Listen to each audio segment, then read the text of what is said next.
Earthworm Jim. What? Never heard of it? Earthworm Jim. Earthworm Jim.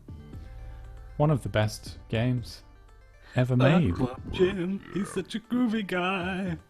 Everyone knows Earthworm Jim. I played it, and because it was one of those games I thought I actually haven't played this since the mid-90s or whenever it was out. Yeah. And you always think, is it going to be as good, or is it going to be a bit of crap?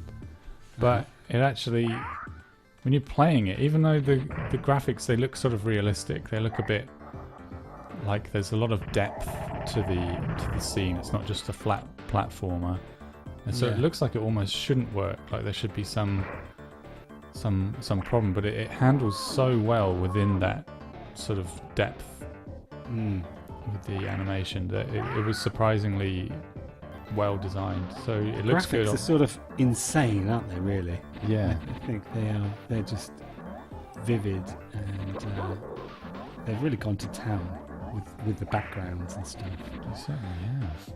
And it's funny. There's like weird stuff like launching the cow. I was like, oh yeah, we launched the cow. That's fun. Other animations are really nice. I like how wacky it is. It is just totally wacky. Like they didn't get told to sort of step it back a bit. Well, I think this is too wacky. Do you need to be doing all that?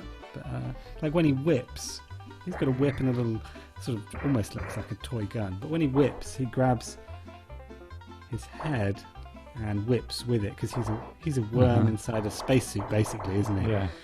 That's the plot. Yeah. The rest of the plot is totally made up. Mm-hmm. He's in a super suit, and so to whip, he actually takes the worm out of the suit and whips him with it, and it's just doesn't really make any sense, but it doesn't matter. It doesn't matter. So there you go, kids. Adventure Time and Rick and Morty did not invent randomness. People have always been doing it. That was a very random game. Did you find it difficult? I don't remember it being this hard. Yeah, I did actually. Because I can't remember if we must have completed it, but we certainly we played it to the point that it didn't. I don't remember it being difficult, and yet you play it and think, geez, I must have played this a lot. Got good at this. I'm out of there.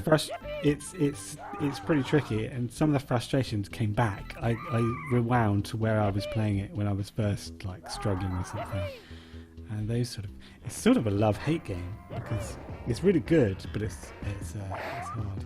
And what really kicks you in the stomach is that when you try and step it down from normal, because that's what I do. This is too hard. Let's go to easy. Mm-hmm. They don't call it easy. They call it practice. What?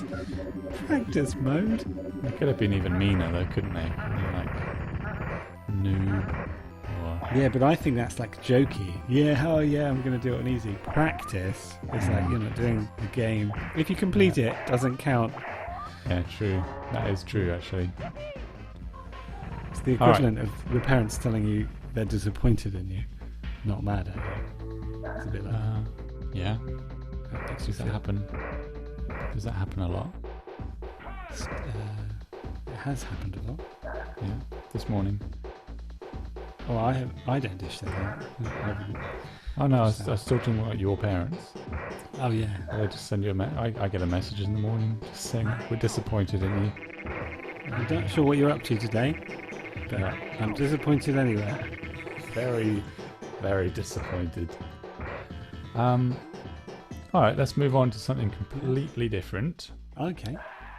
Earthworm Jim 2.